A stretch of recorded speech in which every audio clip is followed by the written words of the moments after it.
کرم امن معاہدے کے تحت پہلا قافلہ پارا چنار روانہ کرنے کی تیاریاں مکمل کر لی گئی ہیں۔ سرکاری ذرائع کے مطابق غذائی سامان کی 80 گاڑیوں پر مشتمل قافلہ کل صبح 10 بجے ٹل سے پارا چنار روانہ ہوگا۔ اس بارے میں مزید معلومات کے لیے ہم بات کریں گے نمائندہ جیو نیوز مہم قریشی سے۔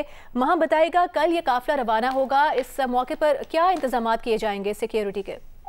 جی، کرم میں امن معاہدے کے جزوی کے بعد مقامی امن کمیونٹیوں کی ضمانت پر کل 80 گاڑیوں پر مشتمل قافلہ صبح 10 بجے ٹرن سے پارا چنار روانہ ہوگا، جبکہ آئندہ چند روز میں مسافر گاڑیوں کو بھی کانوائی کی صورت میں لے جانے کا امکان ہے۔ سرکاری ذرائع کا کہنا ہے کہ قافلے میں کھانے پینے کی اشیاء اور ادویات بھی شامل ہوں گی۔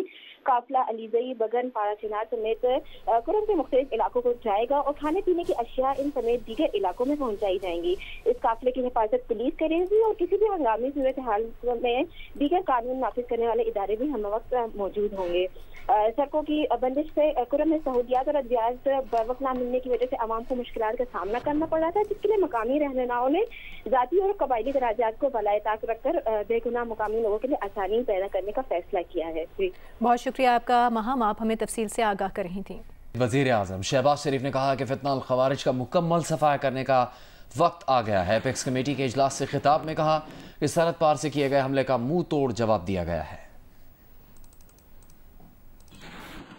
سرحد پار سے جو پاکستان پر جو ابھی چند دن پہلے جو حملہ ہوا، جس کا منہ توڑ جواب دیا گیا، اور یہاں پر ان کے جو گھسپیٹھی پاکستان میں موجود ہیں، خاص طور پر کے پی کے بعض علاقوں میں اور بلوچستان میں جو مختلف قسم کی وہاں پر پاکستان کے خلاف سازشیں بنی جا رہی ہیں، ان میں جو خارجی ہاتھ، اس کا ہمیں اچھی طرح علم ہے کہ کون کون ممالک ان کو وہاں پر ان کو سپورٹ مل رہی ہے۔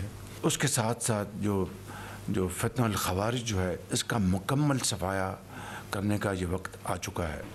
وزیر اعظم شہباز شریف نے کہا ہے کہ حکومت کو ڈیجیٹل محاذ پر درپیش چیلنجز سے نہ نمٹا گیا تو ساری کوششیں رائے گاہ ہو جائیں گی۔ سوشل میڈیا پر ایسا ماحول بنا دیا گیا ہے کہ پاکستان پر سوالات اٹھ رہے ہیں۔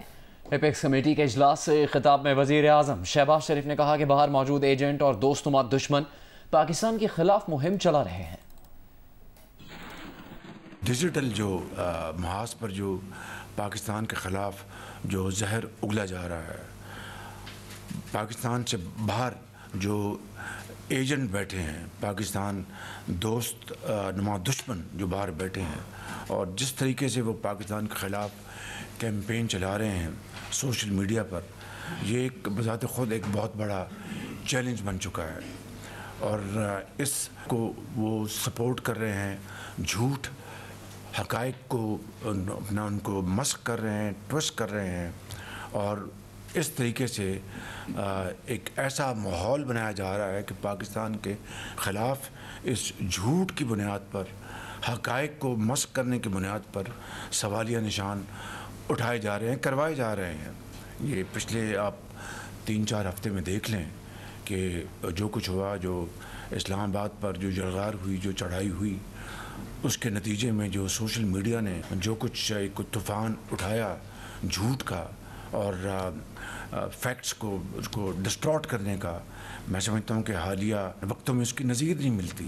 تو اس کو اگر ہم نے کاؤنٹر نہ کیا تو آپ کی تمام جو آپ کی کاوشیں ہیں، آپ کی مساعی ہے، وہ بالکل وہ دریا برد ہو جائیں گی۔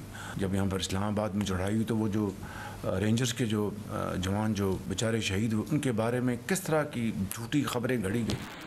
وزیر اعلیٰ خیبر پختونخوا علی امین گنڈاپور نے کہا کہ ایپیکس کمیٹی میں 26 نومبر کی بات وزیر اعظم نے خود کی، کہا 26 نومبر کو کوئی گولی نہیں چلی۔ وزیر اعظم کی یہ بات مناسب نہیں، انہیں ایسی بات ایپیکس کمیٹی کے فورم پر نہیں کرنی چاہیے تھی۔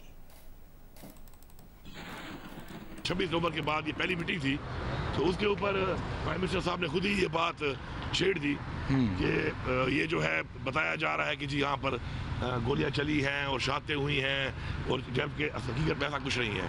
تو میں نے اپنا فرض سمجھتے ہوئے، میں نے ویسے بھی بات کرنی تھی، لیکن شکر ہے کہ انہوں نے خود یہ بات شروع کر دی۔ میں یہ سمجھتا ہوں کہ اس طرح کی بات چیت ایسے ایپیکس فورم کے اوپر کرنا بالکل نامناسب ہے۔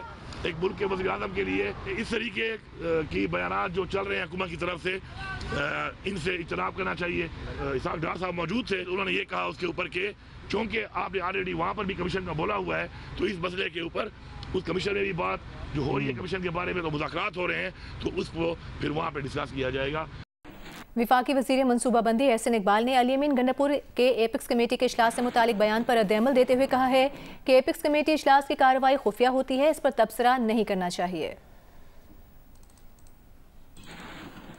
دیکھیں ایپیکس کمیٹی کی جو کارروائی ہے وہ ایک کوڈ آف کانڈکٹ ہے کہ وہ کانفیڈینشیل ہوتی ہے، تو میرا خیال ہے کہ کسی کو بھی اس کارروائی پہ کوئی تبصرہ نہیں کرنا چاہیے، تو اس لیے میں اس پہ کوئی کمنٹ نہیں کروں۔ وہ تو یہ بھی کہہ رہے جوڈیشل کمیشن بنانے کی آج اس نے وہاں بھی بات کر دی۔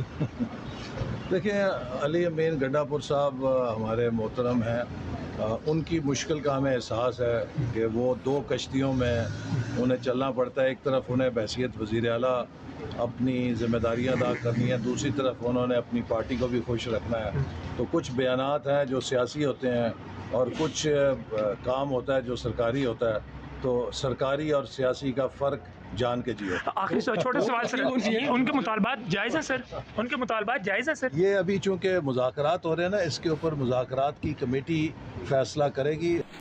رہنما نون لیگ سینیٹر عرفان صدیقی نے امیر JUI مولانا فضل الرحمان سے ملاقات کی ہے۔ اس ملاقات میں مولانا فضل الرحمان نے کہا ہے کہ سیاسی جماعتوں کے درمیان مذاکرات جمہوری عمل کا اہم جزو ہیں۔ افہام و تفہیم سے گریز اور مذاکرات سے انکار غیر جمہوری رویہ ہے۔ بڑے بڑے مسائل مل بیٹھ کر آپس میں بات چیت کے ذریعے ہی طے کیے جا سکتے ہیں۔ سینیٹر عرفان صدیقی نے مولانا فضل الرحمان کو مذاکراتی عمل کی پیش رفت سے آگاہ کیا۔ انہوں نے دینی مدارس کی رجسٹریشن کے معاملے کو خوش اسلوبی سے سلجھانے کے لیے مولانا فضل الرحمان کی کوششوں کو سراہا۔ مولانا فضل الرحمان نے کہا کہ پاکستان کو ہر اعتبار سے استحکام اور باہمی اتحاد کی ضرورت ہے، جس کے لیے سیاسی ہم آہنگی ضروری ہے۔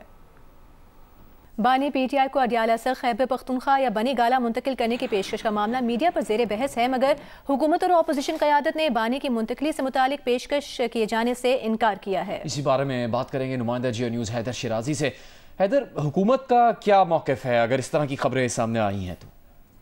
دیکھیے، باری PTI کی اڈیالہ سے خیبر پختونخوا یا بنی گالہ منتقل کرنے کے معاملے پر ہم نے حکومت اور اپوزیشن دونوں کی مرکزی قیادت سے بات کی۔ ان کی جانب سے ہمیں یہ بتایا گیا کہ PTI مرکزی رہنما جس میں علی امین گنڈا پور ہیں، جس میں بیرسٹر گوہر ہیں، اور علی امین گنڈا پور نے کہا کہ میرا تو کوئی بیک ڈور رابطہ نہیں ہے اور نہ ہی اس حوالے سے کوئی روابط ہو رہے ہیں۔ انہوں نے کہا کہ جو کچھ ہو رہا ہے پبلک میں ہو رہا ہے، جبکہ بیرسٹر گوہر خان کے سامنے ہم نے یہ سوال رکھا۔ انہوں نے کہا کہ مجھے مذاکرات سے متعلق کسی بھی پیشکش کی کوئی معلومات نہیں اور نہ ہی میرے علم میں ایسی کوئی بات ہے، جبکہ حکومت کی جانب سے 3 وفاقی وزراء اور ترجمان حکومتی مذاکراتی ٹیم عرفان صدیقی سے ہماری گفتگو ہوئی۔ انہوں نے کہا کہ حکومت کی جانب سے کوئی پیشکش نہیں کی گئی۔ انہوں نے ایک بات اور بھی کہی کہ مذاکرات میں نہ ہی PTI نے کوئی تقاضا کیا ہے، نہ ہی ہماری طرف سے ایسی کوئی پیشکش ہوئی ہے، اور مذاکرات کا معاملہ اب تک وہیں کھڑا ہے جہاں پر 23 دسمبر کو تھا،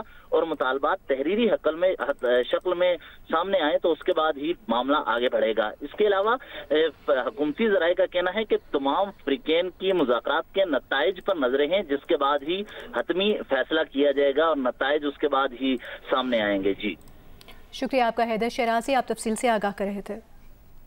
سربراہ تحریک تحفظ آئین محمود خان اچکزئی نے حکومت اور PTI مذاکرات کے عمل پر سوال اٹھا دیا ہے۔ اسلام آباد میں گفتگو کرتے ہوئے محمود خان اچکزئی نے کہا کہ جس حکومت کے پاس جائز مینڈیٹ ہی نہیں، اس سے کس بات کے مذاکرات ہو رہے ہیں؟ لوٹا ہوا، چوری کیا ہوا مینڈیٹ اس پارٹی کے حوالے کر دیں، مذاکرات پھر ہوتے نہیں۔ بس ٹھیک ہے، دعائیں ہم کریں گے، مذاکرات ہو رہے ہیں۔ کہاں کے مذاکرات؟ کس چیز کے مذاکرات؟ کس چیز کی مذاکرات ہو رہے ہیں؟ کیا یہ حکومت جس سے میرے دوست مذاکرات کر رہے ہیں، کیا وہ جائز حکومت ہے؟ کیا وہ لیجیٹیمیٹ ہے؟ جب کر رہے ہیں بسم اللہ ہم دعا کریں گے، وہ دعا قبول نہیں ہوتی، وہ دعا قبول نہیں ہوتی جس کی کوئی وہ نہ ہو۔ شہباز تو میرا دوست رہا ہے۔